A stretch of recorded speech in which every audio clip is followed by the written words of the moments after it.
जिल्ह्यातील 10ही विधानसभा मतदारसंघामधील मतमोजणीची प्रक्रिया आता सुरू झालेली आहे।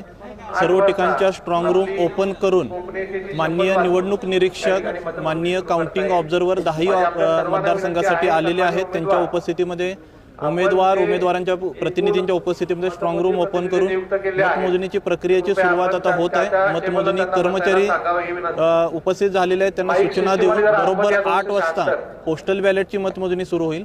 त्यानंतर अर्ध्या तासांनी 8:30 वाजता ईव्हीएम मशीनची मतमोजणी सुरू होईल आणि जिल्ह्यामध्ये एकूण 144 टेबलवरती ईव्हीएम मतमोजणी होत आहे।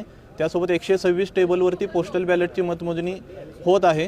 पूर्णपणे पारदर्शक पद्धतीने नियमानुसार आणि शांततेमध्ये मतमोजणीची प्रक्रिया जिल्ह्यामध्ये केली जाणार आहे आणि त्यासाठी आवश्यक ते आदेश सुद्धा जिल्हा प्रशासनाकडून काढण्यात आलेले आहेत।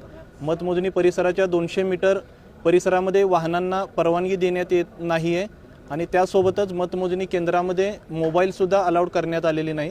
तर पूर्णपणे शांतता वातावरणात आणि पारदर्शक पद्धतीने मतमोजणीसाठी प्रशासन सज्ज झालेलं आहे आणि त्यानंतरही मतमोजणी झाल्यानंतर निवडून येणाऱ्या उमेदवारांना किंवा राजकीय पक्षांना आज मिरवणूक किंवा कोणत्याही पद्धतीचा त्यांना मिरवणूक काढता येणार नाही, त्या पद्धतीचे सुद्धा आदेश सर्व संबंधितांना इश्यू करण्यात आलेले आहेत।